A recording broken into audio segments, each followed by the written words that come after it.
107페이지 제7절 과세표준 별표 3개 하시고요.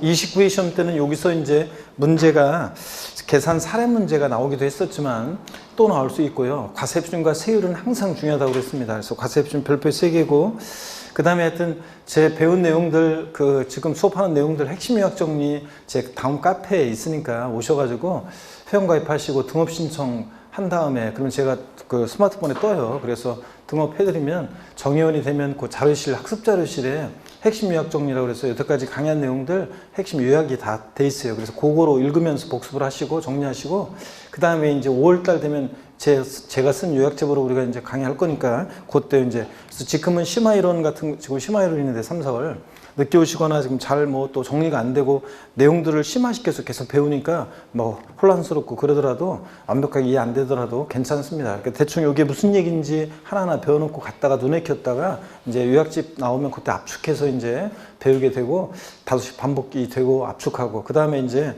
이렇게 하면서 나중에 문제로 또 연습하고 또 그 다음에 사례 연습해서 핵심을 익히고 그 다음에 이제 유형을 익힌 다음에 9, 10월달 시험은 항상 막판 2달이라고 그랬죠. 그래서 공부는 제가 얼마 전에 제가 무슨 어떤 타사에서 합격 설명회 이제 라이브로 해가지고 합격 설명회 지난주 토요일 날 어떤 타사에서 라이브로 이제 그 방송 라이브로 올라가면서 이제 하면서 합격 설명했었는데 제가 그때 합격 설명회 하면서 이제 그 질문 그 톡앤톡 같은 건 이제 질문지 봤는데 보니까 실시간 올라오는데 제일 많이 그 물어보는 게 지금 공부해도 될까요? 뭐 이렇게 이런 걸 많이 제일 물어보거든요. 3월 달에 공부해서 합격할 수 있나요? 물어보는데 동체 합격할 수 있나요? 11월 달에 왔는데도 그냥 학원만 왔다 갔다 하면서 그냥 이렇게 하시는 분들도 계세요. 자, 그런데 먼저 된 자가 나중 되고 학원 가면 이제 막 그 미리 왔던 분들이 이제 막 알려주거든요. 막 작년에 공부 아깝게 떨어졌던 분이나 이제 11월 달에 온 사람들이 3월 달이나 2월 달이나 온 사람들한테 뭐 요건 요런 거고 저건 요런 거고 막 알려줍니다. 자, 그런데 나중에 늦여름 되잖아요. 뒤바뀌어요. 이제 먼저 된 데가 나중 되고 먼저 되고 공부를 하는 건 얼마나 효율적으로 집중력 있게 공부하느냐가 중요하거든요. 그래서 나중에 이제 열심히 한 사람들과 그렇지 않은 사람들이 뒤바뀌어요. 실력이. 그리고 특히 시험은 막판 2달이 이제 제일 중요하기 때문에 대충 이제 이렇게 우리가 막판 2달을 위해서 밑줄도 긋고 뭐 하고 이렇게 다 하는 거예요. 그래서 이제 대충 이런 거구나 이렇게 안 다음에는 이제 5월 달부터 요약집을 압축 정리하고 사례 연습하고 문제풀이를 통해서 9, 10월 달에 이제 저희들이 전범위로 전과목 막 돌아가면서 동영 모의고사로서 시험 보고 그 다음에 그것을 위해서 준비하고 이제 공부했던 거 훑어보고 시험 보고 또 틀린 거 보완하고 또 저희들이 이제 마지막 파이널에 이제 엑기스 같은 거 막 이제 찍어주고 이렇게 하고 이런 과정들을 통해서 나중에 세법 이제 비교도의 세법 특강도 하겠지만 이제 그런 것들 과정들을 통해서 우리가 이제 공부가 이제 완성되어 가고 특히 막판 2달에 바짝 이제 해가지고 그때 해가지고 되는 거예요.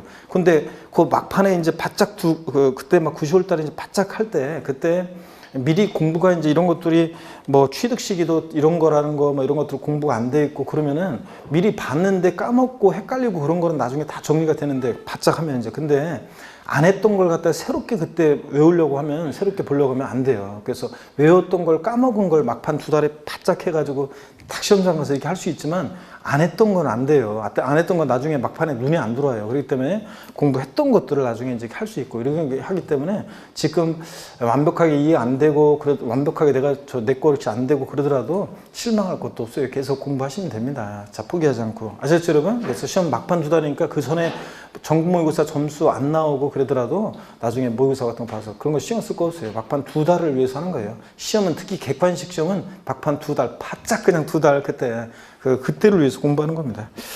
107페이지 보시면 제7절 과세표준입니다.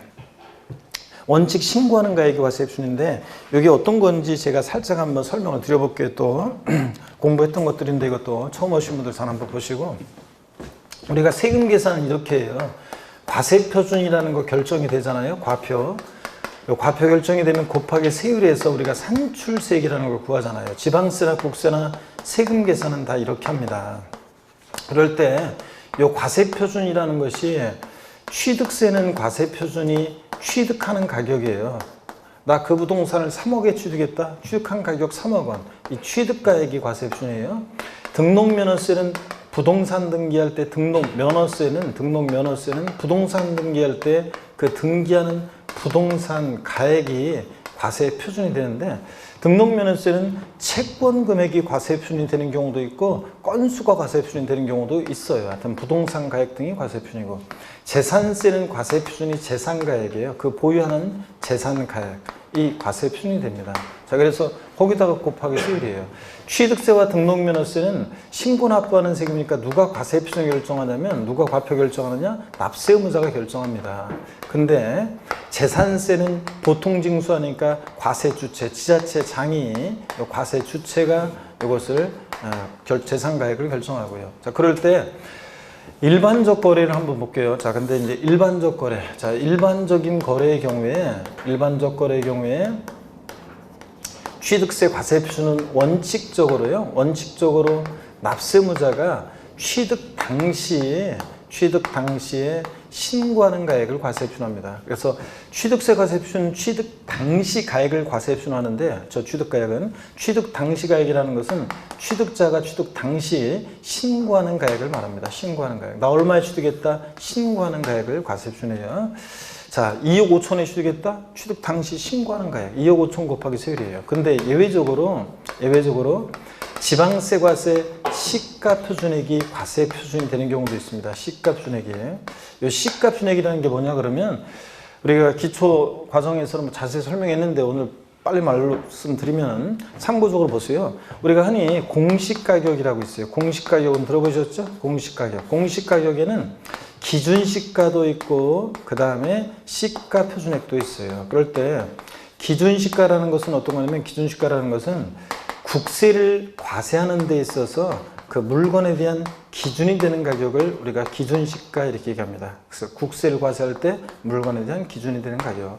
시가 표준액이라는 것은 지방세를 과세할 때 그 물건에 대한 기준이 되는 가격이에요. 그래서 지방세 과세 시가 표준액. 지방세를 과세하는데 물건에 대한 기준이 되는 가격이고 이게 시가 표준액이 이제 토지 같으면 개별 공시지가요.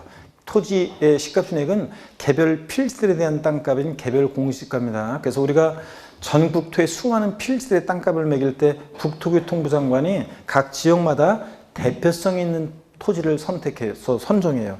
그래서 주변 지가에 영향을 줄 수 있는 대표성 있는 땅을 선정하는데 그것을 표준지라고 하고 표준지 땅값을 국토교통부 장관이 산정고시하는데 그게 표준지 공시지가, 우리가 흔히 공시지가 이렇게 얘기합니다. 그 표준지 공시가를 참작해서 시장구청장이 개별 필지에 대한 땅값을 산정고시하는데 그게 개별 공시지가예요. 그게 토지 시가 표준액이 되고 또 주택 같은 것은 개별 주택 가격이나 그러니까 전국적으로 수많은 주택들의 가격을 매길 때 각 지역마다 대표성 있는 주택들을 선정해요. 국토교통부 장관이. 그래서 그 표준주택이라고 하는데 그 표준주택 가격을 산정고시하고 그러면 그 표준주택 가격을 참고해서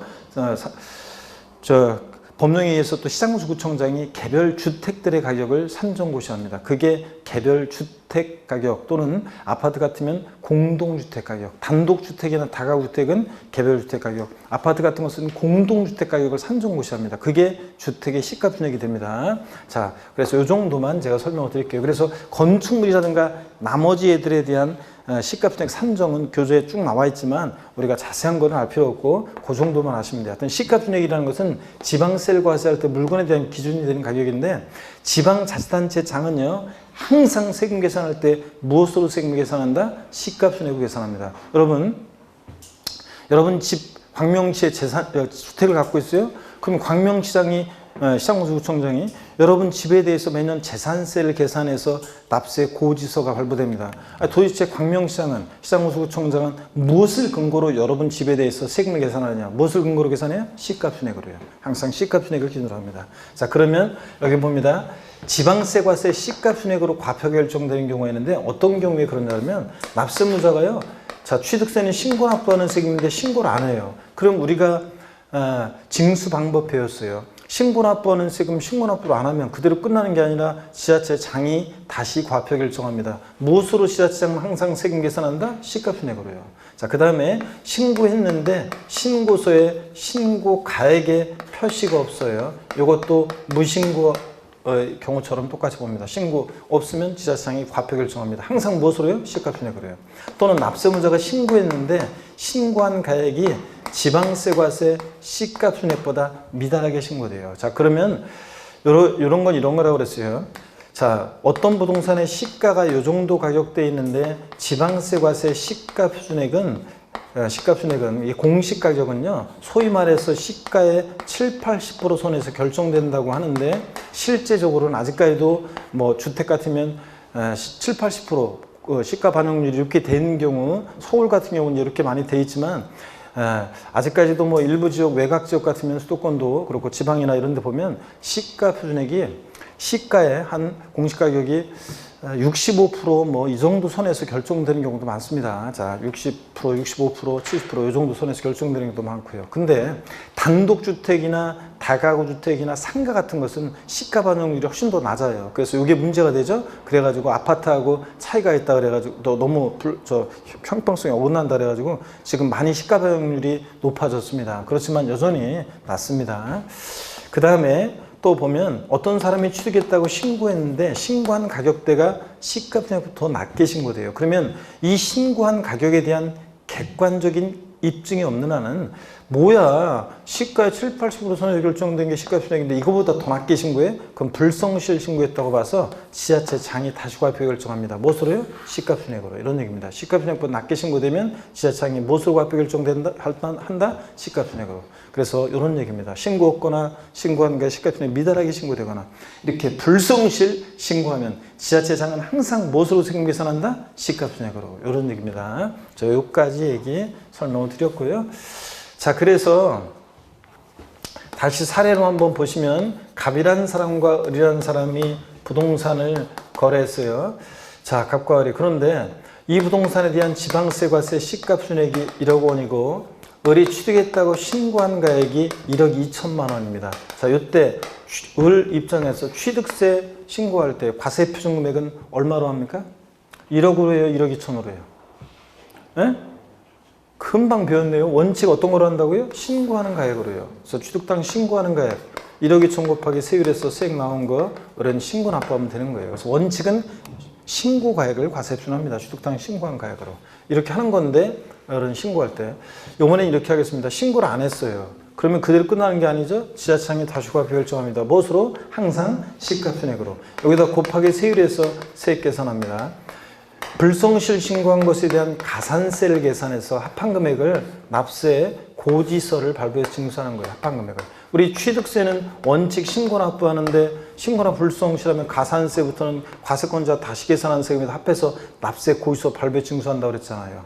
취득세는 원칙 신고 납부하는데 예외적으로 가산세부터는 보통 징수 방법으로도 징수할 수 있다. 그랬잖아요. 자, 이 얘기입니다. 또 이번에는 납세문자 신고했는데 8천에 취득했다고 신고했어요. 객관적 입증이 없는 한은 시가순액보다 미달하게 신고돼 불성실 신고했다고 봐서 지자체장이 다시 과표 결정합니다. 항상 지자체장은 무엇으로 과표 결정해? 시가순액으로. 곱하기 세액 계산하고 가산세 합한금액을 납세 고지서를 발부해 징수하는 겁니다. 이해되십니까 여러분? 이렇게. 그래서 여기까지 얘기 이해하시고 그 다음에 여기 봅니다. 특례요. 언제나 항상 있잖아요. 언제나 항상 시가순액보다 높든 낮든 그 사실상 취득한 가격을 취득 가격을 취득세 과세 표준하는 경우도 있어요. 근데 이건 아무 때나 인정 안 해요.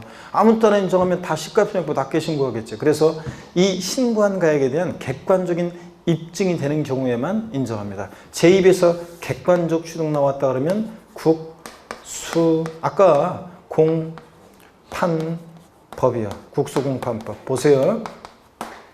국가나 지자체, 조합으로부터 취득해요. 자, 그러면 시가순액 1억짜리를 제가 서울특별시로부터 또는 국가로부터 7천만 원에 취득했어요. 공무원들이 다 어디다 적어놨겠죠? 객관적으로 취득가액 입증이 돼야 하는데 되잖아요. 그래서 국가나 지자체 등으로부터 유상 취득할 때는 그 시가순액에 관계없이 사실상 취득가격을 과세 표준합니다. 수입에 의한 취득도 수입신고 필증에서 입증이 되죠.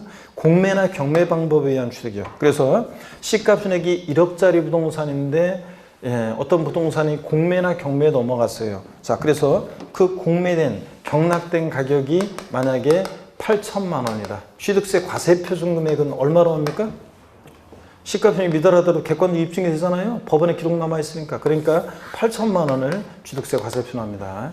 공매 경매 방법이 아니죠. 또 판결문에 의해서 입증되는 경우. 단 근데 이 판결문에서 이건 민사소송이나 행정소송에 의해서 확정된 판결문을 의미하는 거지. 단 판결문에서 화해, 인락, 포기, 자백간주한 경우는 어떻게 한다고? 제외합니다. 객관수 없어요. 그럼 한번 보세요. 얘네들은 사실상 취득가격을 객관적으로 증명할 서류가 안 되죠. 만약에 시가편이 1억짜리인데 자, 요 부동산이 화해조소상으로 입증되는 가격이 시가편액에 미달하는 경우에도 화해조소상 입증되는 가격을 취득세 과세 표준금액으로 한다. OX예요. X입니다. 화해조소상으로는 이 가격을 객관적으로 증명할 수 있는 서류가 되지 않으니까 화해조소상이 입증되는 가격이 시가편에 미달해. 그럼 뭘 과세 표현한다? 시가편액으로 하는 겁니다, 여러분. 아셨죠? 이런 얘기. 얘네들은 객관성 없고요. 그 다음에 법인장부로 입증되는 경우. 법인의 계약 당사 일방이면 법인장부로 입증되는 그 사실상 취득가격을 취득세 과세 표준금액으로 합니다. 근데 여기 보세요. 아까 취득세 취득 시기에서 객관적 취득, 사실상 잔금지비를 취득한 객관적인 취득은 국수공판법이었잖아요. 근데 여기선 하나가 더 들어갑니다. 뭐가 들어가냐면 부동산 거래 신고 등에 관한 법률에 의해서 부동산 거래 신고 등에 관한 법률에 의해서 신고서 제출해서 검증받은 취득의 경우 있잖아요. 부동산 거래 신고 등에 관한 법률에 신고서 제출해서 검증받은 취득의 경우에는 객관성이 있다고 봐가지고 그 부동산 거래 신고 등에 관한 검증받은 가격, 요 사실상 취득 가격을 과세 표현하는 경우도 있습니다. 그럼 요까지 얘기를 교재를 통해서 한번 봅니다, 여러분들. 107페이지 봅니다.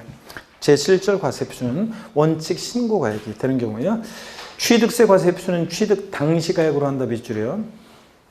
다만 연부로 취득할 때는 아까 연부금액이라고 그랬죠? 밑줄이요. 연부금액인데 가로도 밑줄입니다. 왜? 사실상 지급되는 금액입니다. 사실상에다가 돼지꼬리 땡냐 해서 계약상 X예요. 자, 첫 해 지급하기로 한 계약서상의 연부금액은 10억이었는데 실제로 지급되는 연부금액은 8억이면 8억이라고 그랬죠? 그 사실상 지급되는 금액을 말하고 취득금액에 포함되는 계약보증금을 포함한다, 밑줄이요. 그래서 연부취득은 연부금액입니다. 이 경우 취득 당시 가액이라는 것은 뭐냐? 취득 당시 가액이라는 것은 취득자가 신고한 가액으로 한다, 밑줄이요. 그래서 합쳐가지고 취득세 과세 표준은 취득 당시 뭐예요? 신고하는 가액을 과세 표현합니다. 취득 당시 신고하는 가액. 2번 예외적으로 시가편액이 되는 경우 봅니다. 다음의 경우에는 시가편액을 과세 표현한다. 자, 신고했거나 신고 가액이 표시가 없거나 신고한 가액이 시가편액보다 뭐하게? 적게 신고됐을 때는 시가편액을 과세 표현합니다. 밑줄 다 하나하나. 그래서 납세문자가 불성실 신고하면 지자체장이 다시과표 결정하는데 항상 무엇으로? 시가편액으로. 그 얘기고. 그 다음에 시가편액은 어떻게 결정되느냐? 넘기시니까 108페이지에 나와 있어요. 자세한 건 필요 없고 한번 볼게요. 시가편액이라는 것은 지방세를 과세할 때 물건에 대한 기준이 되는 가격인데 토지 및 주택의 경우 토지 같으면 개별 공시지가, 주택은 개별주택 가격이나 공동주택 가격이 주택의 시가편액이 되는 거고요. 이런 것들. 그 다음에 공시된 가격이 없다 그러면 뭐 특별자치시장, 특별자치도지사, 시장군수구청장이 토지 같으면 토지가격 비준표, 주택은 주택가격 비준표를 사용해서 산정 가격으로 하고 토지, 주택 외에 일반 건축물은 어떻게 시가편액이 결정되느냐는 잘 모르셔도 돼요. 소득세법 규정에 따른 건물 신축 가격 기준액이라는 것에다가 여러 가지 구조별, 용도별, 위치별 지수들을 적용하고 그래서 구하는 건데 정확히 못 외워도 괜찮습니다. 이런 것들은 그냥 참고고요. 자, 그래서 시가편액이 어떻게 결정되는지 참고적으로 읽어보시면 됩니다. 그리고 넘어가요. 어디로 가시냐면 110페이지로 쭉 넘어갑니다. 110페이지로 가시니까 특례 있잖아요. 사실상 취득가격. 자, 한번 보겠습니다. 110페이지 하단에 다음의 취득이요. 증여기부 그 밖에 무상취득 및 밑줄입니다. 가로도 무상취득, 증여기부 그 밖에 무상취득 및 밑줄 소득세법 법인세법 규정에 따른 또 밑줄이요. 특수관계인과의 부당행위 계산 부인 규정에 따른 거래로 인한 취득은 제외한다는 거 밑줄이요.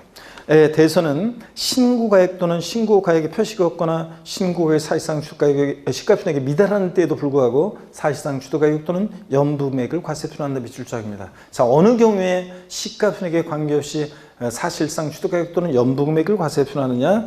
거기 박스에 남아 있습니다. 국가, 지자체, 조합으로부터 취득 국의 동그라미, 외국으로부터 수입에 의한 취득 수의 동그라미, 판결문, 판의 동그라미, 가로비출입니다. 화해, 포기, 인락, 자백간주한 경우 제외하고 법인장부의 취득가에 증명된 취득 법의 동그라미, 111페이지 공매방법에 의한 취득 공의 동그라미, 동그라미 5번 부동산 거래 신고들한 법률 부의 동그라미 신고 제출에서 검증받은 취득이요. 몇 줄이요. 그래서 검증도 몇 줄이고. 그래서 머리글자를 따서 순서 바뀌어 있지만 사실상 취득가격을 과세에 표현하는 객관적인 취득 어떻게 외운다고요? 국수, 절 보세요. 국수 공판법 부입니다, 여러분.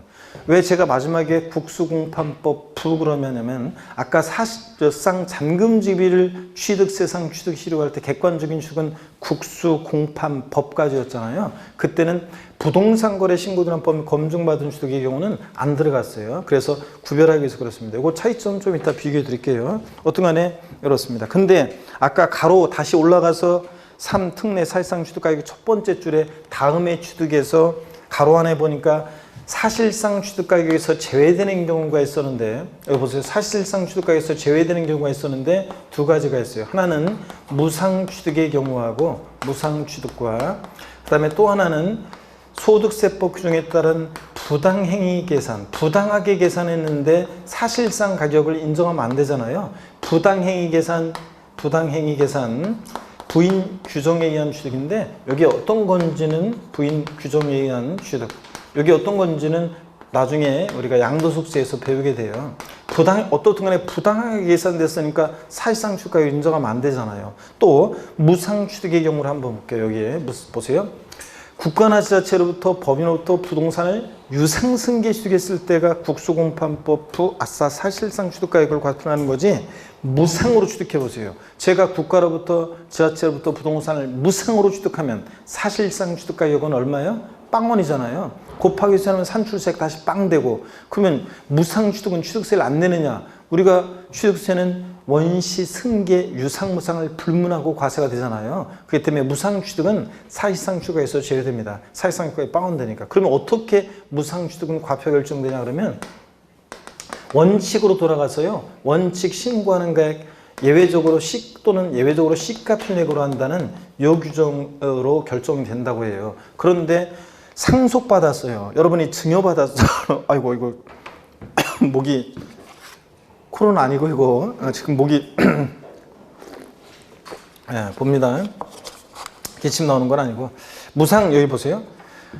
우리가 국가나 지자체로부터 부동산을 무상으로 취득했다. 그러면은 무상 취득하는 경우에는 사실상 취득가격을 인정할 수 없잖아요. 공짜는 빵원이니까 무상취득에서 제외되는데 다만 원칙 신고하는 가액 예외로 시가편액으로 한다는 이 규정을 준용한다고 이 규정에 의해서 이렇게 결정된다고 예규에서 돼 있어요. 근데 사람들이 보세요. 여러분들이 상속 증여받았는데 시가편액보다 높게 신고하는 사람이 어디가 있어요. 그러니까 무상취득은 판례나 실무에서는 무상취득은 시가편액으로 과표가 결정돼요. 그래서 여러분들이 상속 증여받은 자산 있잖아요. 취득세 신고할 때 양도세하고 달라요. 취득세 신고할 때는 상속세나 증여세 신고하고 다르게 취득세 신고할 때는 시가표준액으로 되게 신고하고 있습니다. 우리가. 자, 그런데 시험에서 그 법령의 규정이 없기 때문에 그렇게까지 물어보진 않고 그냥 무상취득은 사실상 취득에서 제외된다는 것만 잘 아시면 돼요. 그래서 시험에서 국가로부터 부동산을 무상으로 취득한 경우 취득세 과세 표준은 그 사실상 취득가격으로 한다.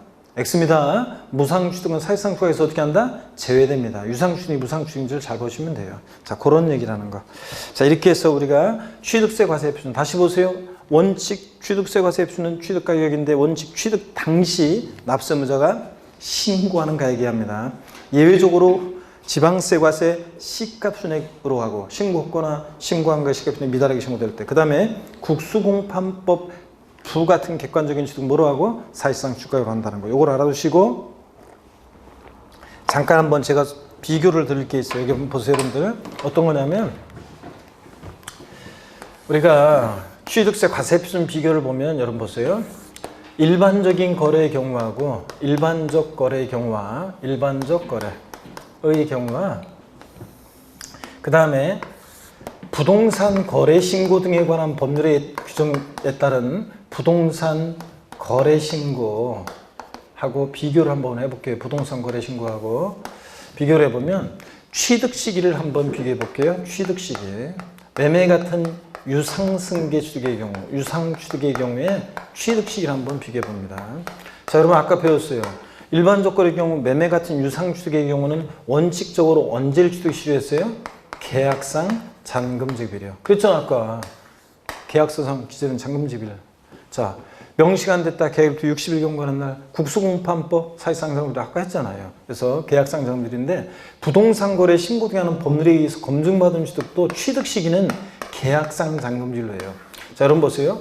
객관성이 있잖아요. 그래서 요거 신고서 제출하고 검증받은 취득의 경우에 여기에 객관성이 있어가지고 사실상 잔금지급일을 취득시로 한 적도 잠깐 있었어요.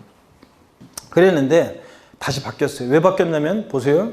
우리가 개인간 매매인데요. 어떤 때는 계약서, 신고된 계약서를 보고 잔금지급일 나와 있죠? 그때부터 취득세 신고납부예요. 근데 어떤 때는 계약서 상관없이 사실상 잔금지급일을 취득시로 하라고 하니까 공인중개사 공부하는 여러분들도 계약상 잔금지급일, 사실상 잔금지급일 헷갈리는데 어느 때 그렇게 해야 되는지 이런 게 헷갈리는데 일반 국민들이 똑같은 개인간 매매인데 어떤 때는 계약서를 보고 60일 신고납부하고 어떤 때는 계약서 상관없이 사실상 잔금지급일 때부터 취득세 신고납부하라고 하니까 헷갈리니까 객관성이 있지만 취득 시기는 둘 다 계약상 잔금지급일을 취득시로 합니다. 그래서 시험에서 부동산 개인간 매매인데 부동산 거래 신고되는 법률에 의해서 검증받은 취득의 경우, 신고 제출로 검증받은 취득의 경우 사실상 잔금지급일을 취득시로 한다 그러면 틀려요. 국수공판법까지만 사실상 잔금지급일이지 이거는 계약상 잔금지급일을 취득시로 합니다. 근데 과세표준 한번 또 비교해 볼까요? 과세표준에서는 차이가 나요. 자, 일반적 거래의 경우는 보세요. 신고한 가액이 지방세과세 시가 표준액보다 미달하게 신고가 돼요. 적게. 그럼 뭘 과세 표준합니까? 금방 배웠잖아요. 뭘 과세 표준해요? 시가 표준액으로 하지. 근데 또 보세요. 이번에는 신고 가액이 지방세과세 시가 표준액보다 높게 신고됐어요. 신고 가액은 1억 2천, 시가 표준액 1억. 그럼 뭘 과세 표준한다고요? 그때는 시가 표준액을 신고 가액을 과세 표준합니다. 그래서 결론. 일반적 거래는 신고가액과 시가표준액 둘 중 어떤 거예요? 둘 중 어떤 거? 큰 금액. 이 표현이 시험에 나온 적도 있는데 둘 중 큰 금액을 자 과세 표준합니다. 둘 중 큰 금액이 여기에 과세 표준이 돼요. 둘 중 큰 금액. 네. 그래서 둘 중 큰 금액을 과세 표준한다. 신고가액과 시가표준액 중에서. 자, 근데 부동산 거래 신고에는 법률 검증받은 취득은 객관성이기 때문에 그 신고가액을 사실상 취득가액으로 합니다. 사실상 취득가액으로. 그래서 요 경우에는 신고가액 이 시가표준액에 지방세과세 시가표준액이 미달하더라도 요 신고가액을 사실상 취득가액으로 합니다. 여러분 신고가액을. 자, 그래서 이게 어떤 얘기인지 그러고 보니까 요 얘기를 아까 조금 빼먹었네. 부동산 거래 신고란 법률의 신고제시 검증받은 취득이라는 게 어떤 거냐면 이런 거예요. 여러분 한번 보세요. 어떤 지역의 땅값이 이 정도 가격대에 있었는데 대형 국책 사업이 유치된다고 소문나면서 땅값이 막 올라갔어요. 시가가 이 정도 가격대에 형성돼 있고 시가를 반영해서 지방세과세 시가표준액이 산정고시가 됐어요. 그랬다가 대형 국책 사업이 뺏겼어요. 옆 동네에. 그래가지고 여기 땅값이 다시 내려갑니다. 그래서 시가표준액보다 더 낮은 가격대에 거래가 있었고 공인중개사가 신고 제출해서 관계당국에 의해서 부동산 거래 신고들한 법률에서 신고 제출을 검증을 받습니다. 그래 맞아. 한창 대형 국책 사업 때문에 땅값 올라갔을 때 반영해서 시가표준액 산정고시 됐는데 무산돼서도 땅값이 내려갔을 것이다. 검증받은 경우에는 이 신고가액을 사실상 취득가액으로 합니다. 그래서 이 신고가액을 취득세 과세 표준금액으로 해요. 사실상 취득가액으로 한다는 말의 의미 속에는 이런 의미가 숨어 있다고 생각하면 돼요. 시가표준액에 관계없이요. 그러니까 시가표준액에 관계없이 요 사실상 취득가액을 취득세 과세 표준금액으로 합니다. 자, 그래서 차이점 아시겠죠, 여러분들? 네? 자, 요거를 이렇게 해서 여러분들이 비교합니다. 자, 그러면 됐고요. 어디로 보시냐면 111페이지 4번 취득가격의 범위입니다. 이건 아직 한 번도 안 배웠던 건데 이번 지금 1월 과정에는 안 배웠던 건데 이건 다 지금 1월 과정에 배웠던 거예요, 여러분들. 1월 과정에 안 배웠던 거 111페이지 취득가격 보험입니다. 이건 처음 배웁니다. 시험에 여러 번 나왔어요. 이거 29회 시험 때 최근에 27회까지만 표시되어 있는데 29회 시험 때 계산 사례 문제로 나왔었고요. 자, 그럼 한번 보겠습니다. 사실상 취득가격 범위. 이게 무슨 얘기냐면 여기 보세요. 국수공판법 부 아싸 사실상 취득가격으로 할 때 이 사실상 취득가격에 포함되는 게 있고 포함되지 않는 게 있어요. 이 사실상 취득가격이 뭔지를 한번 봅니다. 범위를. 자, 그래서 여기 1. 사실상 취득가격. 사실상 취득가격이란 뭐냐? 취득 시기 임시 사용승인을 받아 건축하는 신축 건축물에 대한 취득세 과세 흡수는 임시 사용승인을 기준으로 하고, 하여튼 취득시를 기준으로 그 이전에 해당 물건을 취득가격에서 거래 상대방 또는 제3자에게 지급하였거나 지급하여 할 밑줄입니다. 직접 비용과 다음에 해당하는 간지업 비용의 합계액으로 한다 밑줄자격. 그래서 사실상 취득가격은 사실상 취득가격이라는 것은 취득하기 위해서 취득시기 전에 거래 상대방이나 제3자에게 지급하였거나 지급할 일체 직접 간접 비용도 포함합니다. 그래서 간접 비용 제외한다면 틀려요. 간접 비용도 포함하는데 다만 여기요. 취득대금을 또 밑줄입니다. 일시급 등으로 지급하여 일정액을 할인받는 경우에는 그 할인된 금액으로 한다 밑줄짝입니다. 여기 어떤 건지 설명을 드릴게요. 여러분 여기 봅니다. 할인된 금액으로 한다는데 이게 어떤 거냐. 여기를 보세요. 매매대금을 일시 지급함에 따라 할인받는 경우 할인된 금액으로 한다는데 이 사례를 그 옆에다가 여러분이 적어 놓으시면 돼요. 이 사례를 한번 보세요, 여러분. 예를 들어서 갑과 을이 부동산을 거래하는데요. 을이 매매대금을요 일시에 지급합니다. 을이 대금을 일시에 지급합니다. 일시 지급해요. 일시 지급했는데 매매대금을 일시 지급함에 따라서 예를 들어서 10억 원의 대금을 일시에 지급했습니다. 그래가지고 갑이 기분이 좋아서 보세요.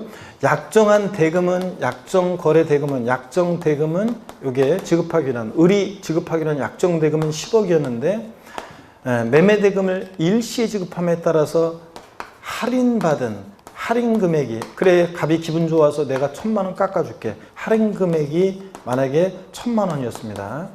자, 그러면 1,000만 원 깎아줬어요. 그러면 말장난 같지만 보세요. 할인된 금액이 얼마냐? 할인된 금액이 얼마냐면 자, 10억에서 1,000만 원 깎아줬으니까 9억 9천만 원이 할인된 금액이잖아요. 여러분 보세요. 그러면 취득세 과세 표준 금액은 얼마로 한다는 얘기예요? 네? 취득세 과세 표준 얼마로 한다? 이 할인된 금액 9억 9천만 원을 취득세 과세 표준합니다. 그러면 이 매매대금을 일시에 지급함에 따라서 할인받은 이 할인 금액은 취득세 과세 표준에 포함한다, 포함하지 않는다? 포함하지 않습니다, 여러분들. 네? 그런 얘기입니다. 그래서 할인된 금액을 과세 표준하고 할인액은 포함하지 않습니다. 매매대금을 일시 지급함에 따라 할인받는 경우에 할인액은 포함하지 않고 할인된 금액을 과세 표준한다는 거 여러분 이 얘기입니다. 자, 그리고 이제 취득가격의 범위에 포함되는 게 있고 포함되지 않는 게 쭉 나오는데요. 시험에서는 치사하게도 여기서 막 얘네들을 섞어놓고서 자, 포함되는 게 쭉 나와 있죠. 다음 페이지 보면 포함 안 되는 게 쭉쭉 나오는데 이걸 섞어놓고서 시험에서 막 물어봐요. 그러니까 포함되는 것들을 눈에 한번 익혀두고 포함되지 않는 것에 방점을 찍어서 기억하고 이런 수밖에 없어요. 자, 1번 볼게요. 건설자금에 충당한 차입금의 이자 또는 이와 유사한 금융비용 이런 것들 건설자금 이자 같은 거 포함합니다. 살짝 체크하시고 2번에 또 밑줄입니다. 할부 또는 연부계약에 따른 이자액 상환되면 연체료, 할부이자 연체료 포함합니다. 근데 다만 법인이 아닌 자가 취득하는 경우 취득가격 연부금액에서 제외한다 밑줄이요. 자, 그럼 이게 어떤 얘기인지 또 설명을 드리겠습니다. 여러분 이쪽 보세요. 매매대금을 일시 지급함에 따라 할인받는 할인금액 이것도 설명드렸고 이번에는 이겁니다. 이건 어떤 거냐면 할부이자 연체료, 할부 또는 연부계약에 따른 할부이자 연체료는요. 할부이자 연체료 이거는 누가 취득하느냐에 따라 달라져요. 보세요. 할부이자 연체료는 여기 봅니다. 법인이 취득할 때 누가 취득하는지 잘 보셔야 돼요. 법인이 취득할 때 연체료 할부자는 취득가격에 포함합니다. 포함해요. 여러분 할부 전체료가. 근데 취득가액 포함하는데, 과세표준에 포함하는데, 법인이 아닌 자, 그러니까 법인이 아닌 자, 개인이 취득할 때 연체할부자는 취득가격에 포함하지 않습니다. 과세표준에. 사실상 취득가격에 포함 안 해요. 그러면 여러분 이렇게라도 기억하세요. 할부전체료 법은 다른 거잖아요. 항상 법은 다른 거니까 포함하는데 이런 XX 이렇게라도 기억해야죠, 여러분들. 자, 할부 또는 연부계획에 따른 할부전체료는 법인이 취득할 때는 법은 다른 거니까 O 포함하고, 법인이 아닌 자, 개인이 취득할 때 연체를 할부자는 XX 포함하지 않는다. 이렇게라도 기억합니다, 여러분들. 이런 얘기고. 그 다음에 3번 한번 봅니다. 농지법에 따른 농지 보전 부담금, 산지관리법에 따른 대체 산림자원 조성비 등 관계법인에 따라 의무적으로 부담하는 비용. 또 4번 같으면요, 이런 것들 슬슬 체크합니다. 다 취득에 필요한 용역을 쟁반하는 대가로 지급하는 용역비나 수수료예요. 취득에 필요한 용역비나 수수료 이런 거 포함하고. 5번도 시험에 나왔었는데 취득대금의 당사자 약정에 따른 취득자 조건부담액과 채무인수액 밑줄입니다. 여러분, 취득대금의 당사자 약정에 따른 취득자 조건부담액과 채무인수액 이런 게 어떤 거냐면, 우리가 흔히 전세 끼고 집을 산다고 하잖아요. 보세요. 갑과을이 있는데 전세 끼고 집을 산다고 하잖아요. 그럼 보세요. 갑과을이 전세 끼고 집을 산다고 하면은, 전세 끼고 집을 산다. 그러면 이게 만약에 이게 1억짜리 부동산인데 여기에 만약에 전세금이 6천이 들어있어요. 그러면 여러분, 흔히 우리가 전세 끼고 집을 산다는 것은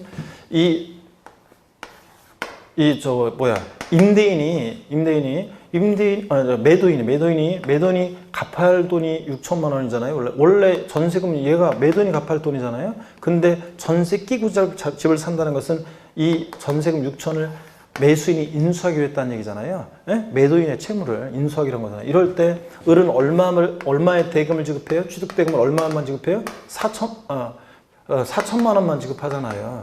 자, 그러면 취득대금 외에 취득자가 부담하는 이 채무부담액이요. 이것도 취득가에 포함하니까 을은 여러분들이 취득세 신고할 때는 전세 끼고 집을 살 때도 얼마에 취득했다고 취득세 신고해요? 1억에 취득했다고 신고합니다. 예? 여러분 전세 끼고 집 살 때도 그런 겁니다. 그래서 취득자가 부담하는 취득대금에 취득자가 부담하는 채무인수액, 채무부담액도 취득가액이 어떻게 한다? 포함합니다, 여러분. 아셨죠? 이런 얘기고. 자, 그 다음에 계속 이어서 봅니다. 동그라미 6번입니다. 부동산을 취득하는 경우에 주택도시기금법 규정에 따라 매입한 국민주택 채권을 쭉 밑줄입니다. 해당 부동산 취득 이전에 양도가 발생하는 이 채권 매각자손 같은 것도 포함합니다. 채권 매각자손도 포함하고. 이 경우 행정안전부령이 정하는 금융회사 등 외예자에게 양도할 때는 동일한 날에 악용의 소지를 막기 위해서 금융회사 등에 양도했을 경우에 매각자손을 한도로 해서 취득가액에 포함하고요. 동그라미 7번입니다. 밑줄입니다. 작년에 추가된 건데요.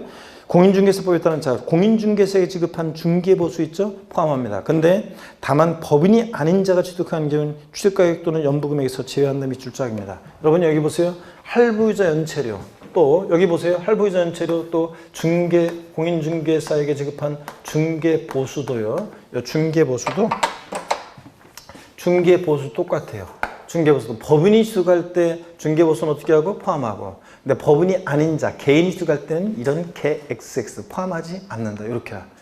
할부전체료 또 공인중개 지급하는 중개보수 똑같아요. 법인이 취득할 때는 포함하는데 법인이 아닌 자, 개인이 취득할 때는 XX 취득가액에 포함하지 않는다. 취득세 사실상 취득가액에 이렇게 알아두시고요. 그 다음에 넘어가겠습니다. 일단 넘어갔다가 분양권에 대한 것 좀 이따 다시 보고 넘어갑니다. 그 다음에 취득가액에 포함되지 않는 것을 한번 보겠습니다. 취득가액에 포함하지 않는 거 한번 볼게요. 112페이지 봅니다. 취득가액에 포함하지 않는 거. 위 이래도 불구하고 다음에 해당하는 비용은 취득가액에 포함하지 않는 것으로 한다. 그래서 1번 취득하는 물건의 판매를 위한 광고 선접비 등의 판매 비용과 관련한 부대 비용 밑줄이요. 우리가 신문에 분양 광고 내고 막 이런 거, 벼룩시장에 광고 내고 이런 판매를 위한 광고 선점이 필요경비에 포함하지 취득가액에 포함하지 않고요. 취득가액에. 그 다음에 2번도 시험에 한번 나왔었는데 전기사업법 등 법령에 따른 전기가스, 열 등을 이용한 자가 분담하는 비용 및 주에 포함하지 않고 취득가액에, 그 다음에 이주비, 지작물 보상금 등 취득물 공간은 별기 권리에 관한 보상 성격으로 지급하는 비용 포함하지 않고, 또 부가가치세, 꼭 기억해야죠. 부가가치세도 필요비에 포함하지 않습니다. 자, 그래서 포함하는 것과 포함하지 않는 것을 반드시 여러분들이 정확히 알고 계셔야 돼요. 자, 그래서 시험에 계산 사례 문제도 나왔었고요. 자, 기출 체크 한번 볼게요, 여러분들. 지방세법상 사실상 취득가격 또는 연부금액을 취득세 과세에 표현하는 경우에 취득가격 또는 연부금액에 포함되지 않는 것은 그랬습니다. 단 특수관계인과의 거래가 아니고 비용 등은 취득 이전에 지급되었으면 그랬습니다. 1번 전기사업법에 따라 전기를 사용하는 자가 분담하는 비용, 아까 전기가스, 열 등을 사용하는 자가 분담하는 비용 포함하지 않는다고 그랬죠? 이런 것들. 그 다음에 건설장비 충당한 차입금 이자는 포함하고, 그래서 정답은 1번이고 2번 법인이 연부를 취득하는 경우에 연부계약에 따른 이자 액상, 연부이자, 할부이자, 연체료는 누가 취득하느냐 하는데 법은 바른 거니까 법인 취득할 때 포함한다 그랬죠? 예. 그 다음에 113페이지 취득에 필요한 용역을 쟁반하는 데 지급하는 용역비나 수수료 포함한다 그랬고, 5번 취득대금의 당사자 약정에 따른 취득자 조건부담액, 전세 끼고 집사할 때 채무부담액, 요거 어떻게 한다 그랬어요? 포함한다 그랬죠, 이것도? 이렇게 해서 1번이 정답이었습니다. 이런 식으로 문제 몇 번 나왔습니다. 계산 사례 문제로도 나왔고요. 자, 그 다음에 113페이지 5번에 간주 취득 등 해가지고 나옵니다. 먼저 1번이요. 건축물, 건축, 가로 안에 신축과 재축 제외되어 있어요.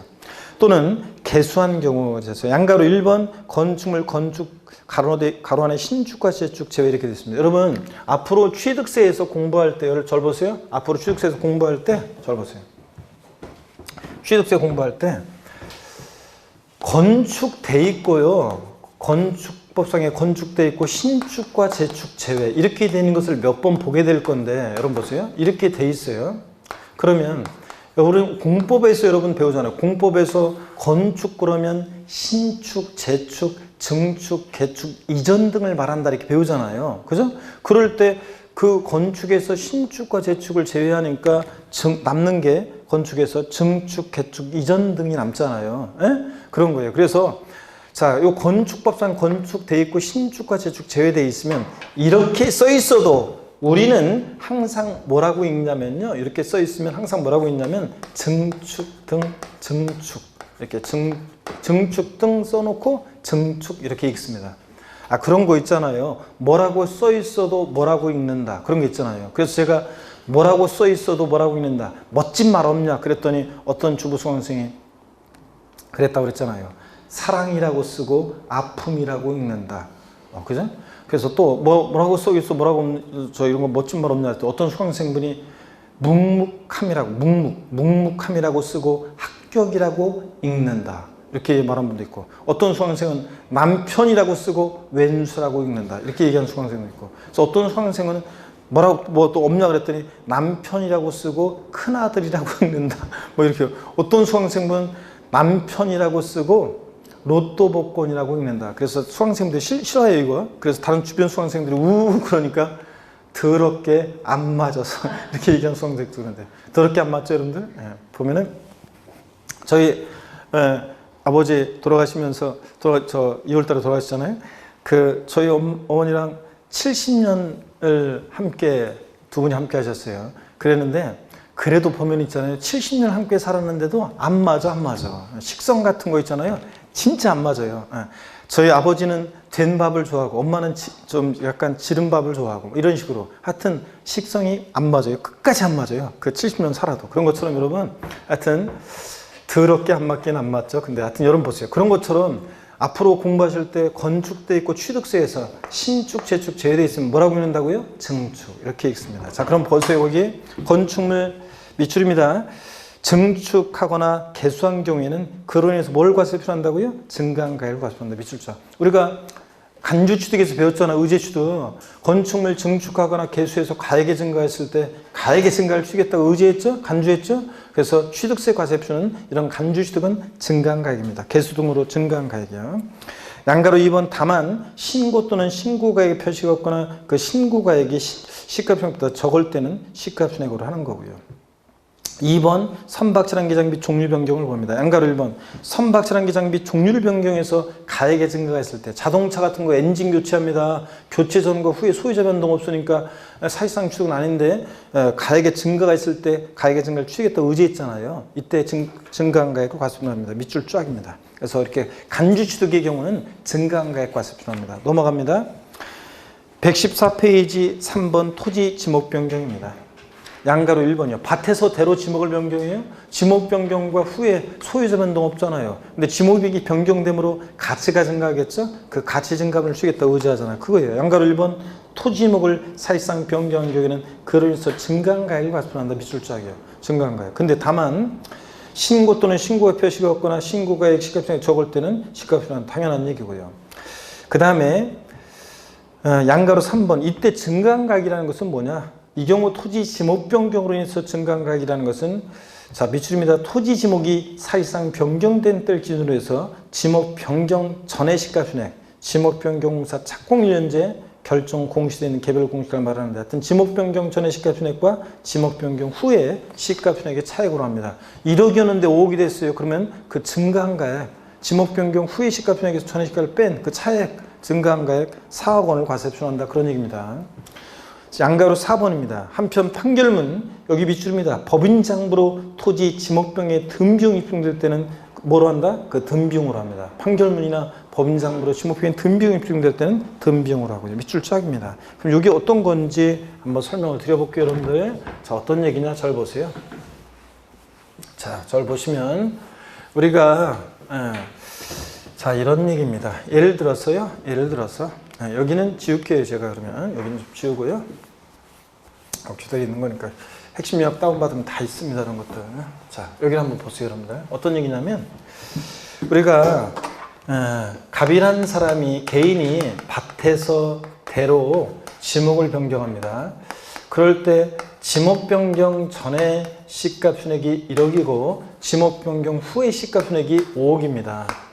취득세 과세표준 금액은 얼마로 합니까? 지목 변경은 증가한 가액인데 가액이 증가했을 때 가액이 증가를 취득했다고 간주해서 취득세 부과되는데 이때 과세표준은 증가한 가액이죠? 증가한 가액 과세표준인데 요 사례에서는 얼마야? 4억 원. 증가한 가액을 과세표준 금액으로 합니다. 4억 원을. 근데 여러분 보세요. 이번에는 이렇게 하겠습니다.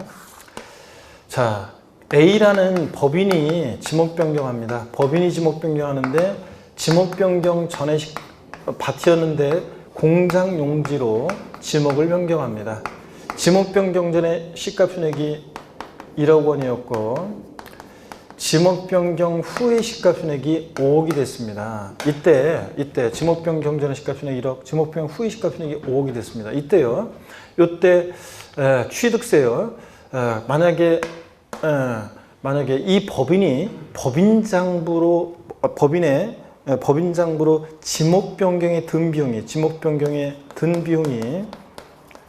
입증이 되는데 이게 1억 2천만 원입니다. 지목 변경의 든 비용이 1억 2천이고 법인장부로 입증이 됩니다.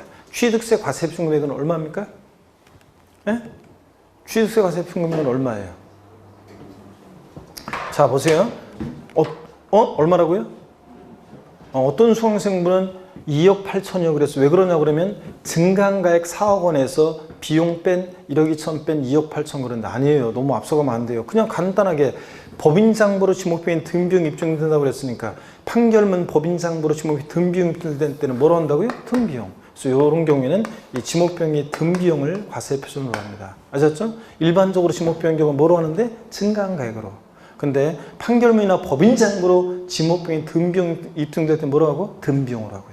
이런 얘기입니다. 자, 그러면 됐고 4번 한번 보겠습니다. 4번 건축물을 건축하거나 대수선한 경우 과세표준 한번 보겠습니다. 법인이 아닌 자가 대시 끊습니다. 법인이 아닌 자가 대시 끊어요. 첫 번째 겁니다. 개인을 말하는 거죠. 법인이 아닌 자가 대시 끊고 건축물 건축하거나 대수선하에 취득하는 경우로서 대시 끊고요. 그 다음에 세 번째 법인장부에서 취득가액이 입증되는 가격이 100분의 90을 초과하면 대시 끊고요. 시가표준액 또는 사실상 취득가액을 과세하는 규정에도 불구하고 다음의 금액을 합한 금액을 취득가격으로 과세표준 한정한 다음에 쫙이고요. 포인트는 자, 100분의 90, 법인장부로 90% 넘게 입증될 때, 요게 포인트입니다. 100분의 80으로 바꿔서 나온 적이 있어요.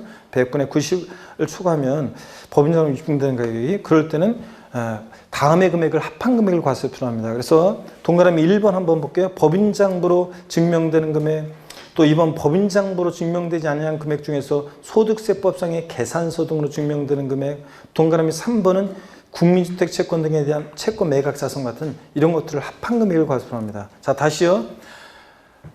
법인이 아닌 자가 개인이라고요?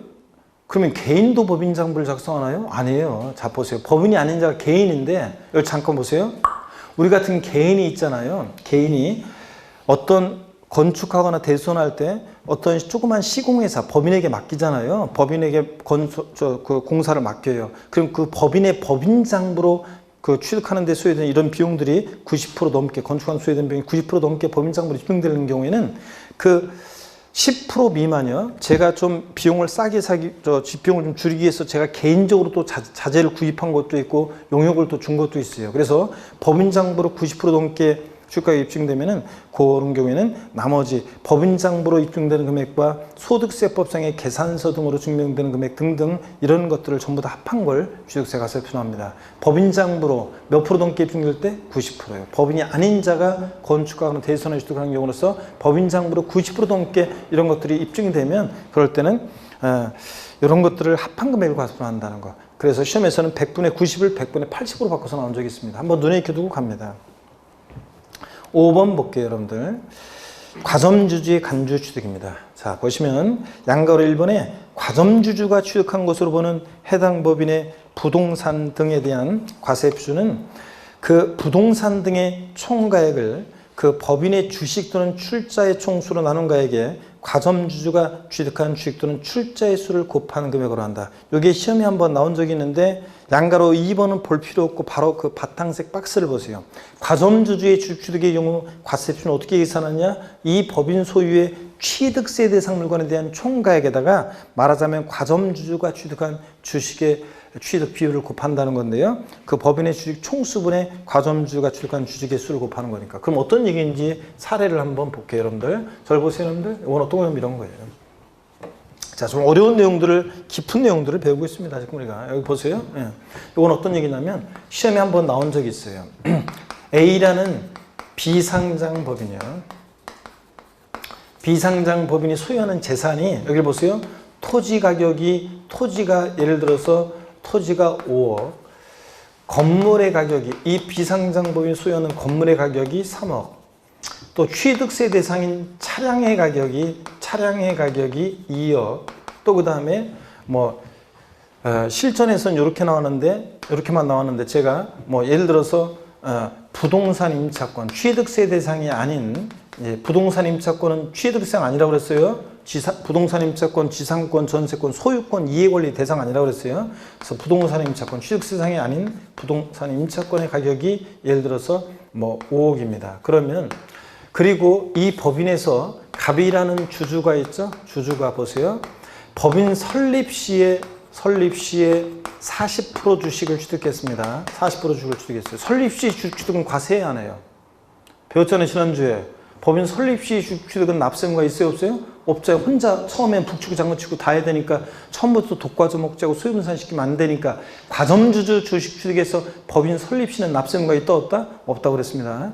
그리고 설립일 이후에 20% 주식을 추가 취득해서 60%가 됐습니다. 이때 과세되는 지분 비율은 몇 프로입니까?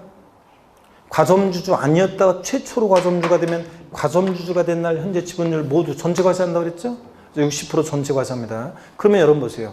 이때 취득세 과세 표준 금액은 얼마냐 그러면 이때 60% 될 때 이때 취득세 과세 표준 금액은 얼마냐 그러면 과점주주의 주식이라는 건 이런 거예요. 과점주주라는 자가 주식은 취득 대상이 아니잖아요. 그런데 주식을 취득한 비율만큼 이 법인 소유의 전체 총자산가액이 아니라 그 중에서 취득세 대상 물건에 대한 총가액, 요거 합치니까 10억이죠. 취득세 물건에 대한 총가액, 이것을 직접 취득한 게 아니지만 주식을 취득한 비율만큼 취득했다고 간주해서 취득세 부과되는 거니까 자, 과점주주의 취득세 과세표는 어떻게 구하느냐? 이 법인 소유의 취득세 대상 물건에 대한 총가액에다가 과점주가 취득한 주식의 취득 비율을 곱해요. 10억이 60%니까 얼마? 6억. 그래서 6억 원이 취득세 과세 표준 금액이 됩니다. 요 사례에서요. 이해되십니까, 여러분? 이런 거예요. 그래서 한번 아직은 완벽하게 안 되더라도 이렇게 하는다는 거예요. 이게 과점주의 주식 취득입니다. 과세 표준은 이렇게 구합니다. 이 법인 소유의 취득 상물건에 대해서 60%만큼을 취득했다고 간주해서 취득세 부과되는 거예요. 이런 게. 자, 기출 체크 한번 봅니다. 이거는 뭐 지난주에 배웠던 내용하고 연결되는 건데 한번 볼게요. 고우자 갑의 A, B 상장법에 대한 주식 보유 현황은 아래와 같다. 2020년 9월 15일 주식 취득 시 지방세법상 A 법인 보유 부동산 등에 대한 갑의 취득세 과세 표준 계산한 경우 취득으로 간주되는 비율은 그랬습니다. 단 A 법인 보유자산 중 취득세가 비과세 감면되는 거 없고 갑과 특수관계 있는 다른 주주는 없다. 그러면 2013년 1월 1일 설립 시 만주에서 5천주. 딱 50%네요. 설립 시 주식 취득은 과세 안 해요. 안 한다고 그랬습니다. 그리고 과점주 아닙니다. 딱 50%는. 50% 초과해야지. 그랬다가 2016년 4월 29일 주식 취득 후 만주에서 6천주입니다. 그러면 과점주주 아니었다가 최초로 됐으니까 만주에서 6천주니까 60%죠? 60% 전체 과세하고. 근데 또 7월 18일 날 주식을 양도해서 30%. 자, 100분의 만주에서 3천주니까 30%. 과점주가 아니게 됐죠? 그랬다가 9월 15일 날 주식을 취득해가지고 만주에 7천주. 70% 보유하게 됐네요. 그러니까 60, 30, 70% 보유하게 된 거예요. 과점주주였다가 지난주 배웠잖아요. 아니게 됐다가 다시 됐을 때는 과점주주였을 때 비율 60%와 다시 된 비율 70%를 비교해요. 그러면 증가가 있을 때 증가분만 과세한다고 그랬죠? 60에서 70이니까 몇 프로? 10%만 과세합니다. 이해되십니까, 여러분? 요거? 그 얘기입니다. 그래서 정답은 1번이 정답이 됩니다. 과점주였다가 아니겠다 다시 됐을 때는 과점주였대 비율과 다시 된 비율을 비교해서 증가가 있을 때 증가분만 과세한다. 지난주에 배운 내용입니다. 이건. 자, 그리고 우리가 지금 봤던 과세 표준에서 나오는 요 사례는 이런 식으로 출제가 된 적이 있고요. 자, 말씀드렸고 넘어갑니다. 116페이지 세율입니다. 자, 이렇게 해서 우리가 115페이지 과세 표준을 우리가 깊은 내용까지 다 봤습니다. 처음 배운 내용까지. 그리고 한 가지가 이제 사실은 빠진 게 있는데 어떤 거냐면 잠깐요. 이거 하나만 좀 보고 갈게요. 아까 어떤 거를 넘어왔냐면 이거 하나 넘어왔어요. 어떤 게 넘어왔냐면 취득세 과세 표준에서 111페이지 잠깐 한번 볼게요. 111페이지 한번 봅니다. 111페이지 요거만 하고 쉴게요. 111페이지 보니까 분양권 프리미엄과 취득세 있잖아요. 이거 한번 볼게요. 부동산을 취득할 수 있는 권리를 타인으로부터 이전받은 자가, 여러분 부동산을 취득할 수 있는 권리면 아파트 당첨권이나 양도소득세에서 나오는 개념인데 아파트 당첨권이나 분양권, 조합원 입주권 같은 걸 말하는 거예요. 부동산을 취득할 수 있는 권리를 타인으로부터 이전받은 자가 부동산을 취득하는 경우로서, 이게 무슨 얘기냐면 여러분 우리가 분양권 같은 것은 아파트 당첨권이나 분양권은 취득세 대상이 아니라고 했어요. 분명히.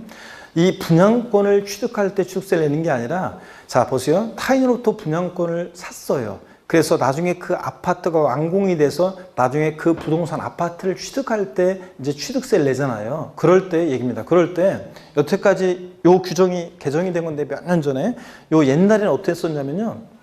취득세를 신고할 때 프리미엄 붙어서 샀잖아요. 그러면 분양권 프리미엄 붙고 사면, 그러면 나중에 취득세 신고할 때는 분양 가격에다가 프리미엄 붙은 가격을 합한 금액으로 취득세를 신고했었어야 돼요. 근데 또 보세요. 옛날에는 어떻게 했었냐면 만약에 마이너스 P로 떨어지는 지역이 있어요. 자, 그래서 분양 가격보다 마이너스로 떨어졌어요. 자, 그럴 때는 또 분양 가격으로 취득세를 신고하라고 했었어요. 옛날에.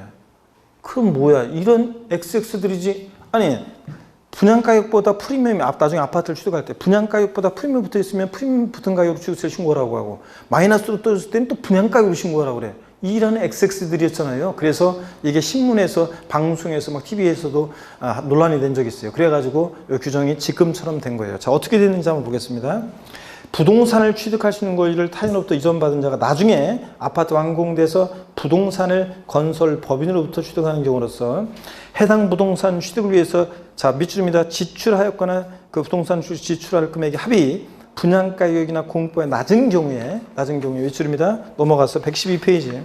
낮은 경우에는 부동산 취득자의 실제 지출 금액을 기준으로 산정한 취득가액을 과세 표현한다. 밑줄 짝입니다. 자, 그러니까 물론 이제 특수관계인과의 거래는 그러지 않고 짜고 칠 수 있으니까. 자, 그러니까 무슨 얘기냐면 실제 지출한 금액이 분양가격보다 공가격이나 공급가가 낮은 경우에는 뭐로 한다고요? 실제 지출한 금액으로 한다는 얘기입니다.